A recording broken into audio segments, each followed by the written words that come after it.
اب اگلا کوشچن ذہن میں یہ پیدا ہوتا ہے کہ یہ برکت کیسے پیدا ہو سکتی ہے؟ تو چند اعمال ہیں کہ جن کے ذریعے سے انسان کی زندگی میں برکت آتی ہے. ذرا توجہ سے سن لیجئے تاکہ بات کو مکمل کریں. ان میں سب سے پہلے ہے تقوی بھری زندگی گزارنا، گناہوں سے بچنا، نیکوکاری کی زندگی گزارنا، معصیت سے خالی زندگی گزارنا، اس کو تقوی کہتے ہیں. احتیاط والی زندگی، ہماری زبان میں کہتے ہیں نا to be on the safe side, English میں کہتے ہیں، اور یہ to be on the safe side.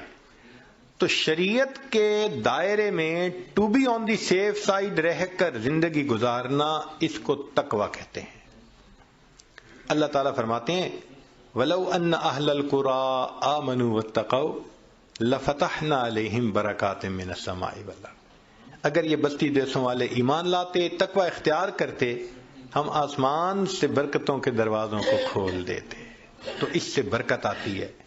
تو سب سے پہلا کام گناہوں سے بچنا، نیکی کی زندگی اختیار کرنا، اس سے انسان کی زندگی میں برکتیں آ جاتی ہیں. دوسری چیز اللہ کا ذکر کثرت کے ساتھ کرنا. اللہ کا ذکر کثرت کے ساتھ کرنا. کیوں؟ اللہ کی ذات بھی برکت والی اور اللہ کا نام بھی برکت والا. دلیل قرآن عظیم الشان میں سے اللہ تعالیٰ فرماتے ہیں تبارک الذی بیدہ الملک، برکت والی ہے وہ ذات جس کے ہاتھ میں ہے ملک. تو ذات بھی برکت والی ہوئی.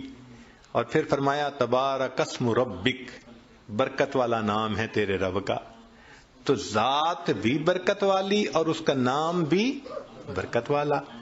اس لیے ہمیں چاہیے کہ ایک تو اللہ کا ذکر کثرت سے کریں تاکہ زندگی میں برکت آئے، اور دوسرا یہ کہ ہر اچھے کام کی ابتدا بسم اللہ سے کریں.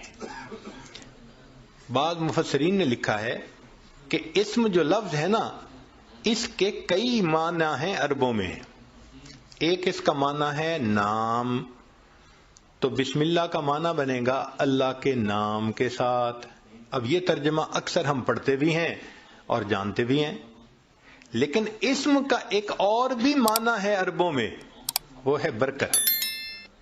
تو اگر وہ معنی لیں تو بسم اللہ کا ترجمہ بنے گا اللہ کی برکت کے ساتھ. اور اب مجھے یاد آتا ہے کہ ہماری نانی دادی جو بوڑھی عورتیں تھیں نا، وہ اٹھتے بیٹھتے اللہ دی برکت نال، اللہ دی برکت نال، یعنی کسی نے ان کو بسم اللہ کا ترجمہ سکھایا تھا. تو اٹھتے بیٹھتے اللہ کی برکت کے نال، ساتھ یہ کہتے اللہ کی برکت. تو بسم اللہ کو کثرت سے پڑھنا. گاڑی کا دروازہ کھولیں تو بسم اللہ پڑھ کے، چابی لگائیں تو بسم اللہ پڑھ کے، سٹارٹ کریں بسم اللہ پڑھ کے، کوئی بھی اچھا کام بسم اللہ پڑھتے رہیں. جس کام پر بسم اللہ پڑھیں گے اللہ اس کام میں برکتیں داخل کر دیں گے. ایک حدیث پاک میں ہے کہ میرا نام برکت والا ہے، اور جس کام میں میرے نام کو پڑھا جائے گا میں اس کام میں برکتوں کو شامل فرما دوں گا. تو بسم اللہ ہم اپنی زندگیوں میں نہیں پڑھتے زیادہ. آپ غور کریں، ہماری کوتاہی ہے کہ ہم اس کی برکت سے فائدہ نہیں. ہمیں نہ تعویذوں والوں کے پیچھے بھاگنا پڑے گا، نہ عملیات والوں کے پیچھے بھاگنا پڑے گا، نہ کسی اور کے پیچھے جانا پڑے گا. ایک بسم اللہ کی اپنی زندگی میں کثرت شروع کر دیں، اللہ تعالی ہر چیز میں برکتیں عطا فرما دیں گے. آپ اس کو تجربہ کر کے دیکھیے. سبحان اللہ، کیا برکتوں کا سمندر ہمارے پاس ہے اور ہم ادھر ادھر بھاگے پھر رہے ہوتے ہیں.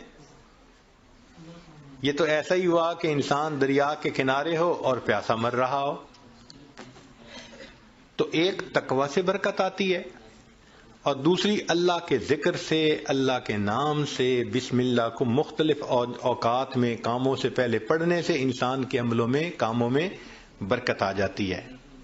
اور تیسری چیز کہ انسان کی دعا، اس سے بھی زندگی میں برکت آ جاتی ہے. دعا سے برکت، جی خود دعا کریں، ماں باپ سے دعا کروائیں، پیر استاد سے دعا کروائیں، دعائیں لیں، دیکھیں برکتیں کیسے آتی ہیں. ایک ہوتا ہے دعا کروانا، اور ایک ہوتا ہے دعا لینا، ان میں فرق ہے۔ آج ہم سب لوگ دعائیں کرواتے پھرتے ہیں، اور دعائیں لینا یہ ہوتا ہے کہ انسان اتنا اچھا بنے، نیک بنے کہ اس کا چہرہ دیکھ کے ماں باپ کے دل سے دعا نکلے، پیر استاد کے دل سے دعا نکلے، دوست کے دل سے دعا نکلے، یہ ہوتا ہے دعائیں لینا۔ بیوی بچوں کے دل سے دعا نکلے۔ کیا ہم ایسے ہیں کہ ہمیں دیکھ کے کسی کے دل سے دعا نکلے؟ ہوک تو نکلتی ہوگی جو ہم ستاتے ہیں بیوی کو، یا ستاتے ہیں بچوں کو، یا اپنے ساتھیوں کو، تو ہمیں دیکھ کے لوگوں کے دل سے ہوک تو نکلتی ہوگی کہ اس نے ہمارے ساتھ کتنا برا کیا۔ کاش کہ ہم دعائیں لینے والے بنتے ہیں۔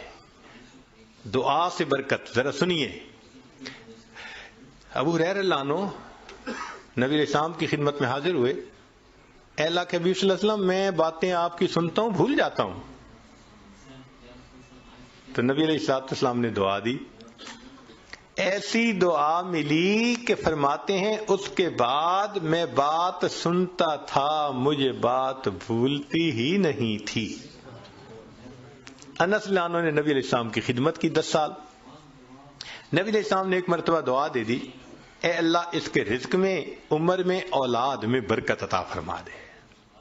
فرماتے ہیں اللہ نے میرے رزق میں اتنی برکت دی کہ لوگوں کے پھلوں کا باغ تھا تو سال میں ایک مرتبہ پھل دیتا تھا، اور میرا پھلوں کا باغ سال میں 2 مرتبہ پھل دیتا تھا۔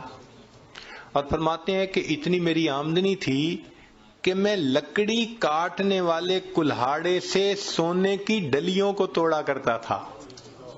ذرا غور کیجئے، لکڑی کاٹنے والے کلہاڑے سے سونے کی ڈلی کو توڑا، تو وہ ڈلی کتنی ہوتی ہوگی؟ تولوں میں تو نہیں نہ ہوگی، تو کلوز میں ہی لگتا ہوگی کہ جو لکڑی کاٹنے والے کلہاڑے سے توڑتے تھے۔ اتنا سونا اللہ نے دیا، مال اتنا دیا، برکت اللہ نے۔ فرماتے ہیں کہ اولاد میں اللہ نے اتنی برکت دی کہ 100 سے زیادہ پوتے پوتیاں، نواسے نواسیاں میں نے اپنی آنکھوں سے دیکھے۔ 100 سے زیادہ۔ اللہ اکبر کبیر، اللہ نے برکت دے دی۔ ایسی برکت تھی ان کے رزق میں کہ ایک صحابی ان کے گھر آئے۔ میں یہ بات سنا کے ذرا آگے بات پڑھاتا ہوں۔ ایک صحابی ان کے گھر آئے، کھانا کھایا تو انس رضی اللہ عنہ نے اپنی باندی سے کہا کہ بھئی تولیہ لاؤ، ہاتھ ان کے دھلائے ہیں تو وہ پوچھ لیں۔ وہ تولیہ لائی تو تولیہ میلا تھا، تو انس رضی اللہ عنہ نے ڈانٹا، دیکھ نہیں رہی تم اتنا میلا تولیہ لے کے آئی؟ وہ کہنے لگی بس تھوڑی دیر، جیسے ہم کہتے ہیں نا ویٹ اے منٹ۔ اس نے بھی کہا جی ویٹ اے منٹ، میں آتی ہوں۔ اور وہ سیدھا گئی، اور آگ جل رہی تھی، اس نے جا کے تولیہ اندر ڈال دیا۔ اب مہمان حیران ہے کہ تولیہ آگ میں ڈال دیا۔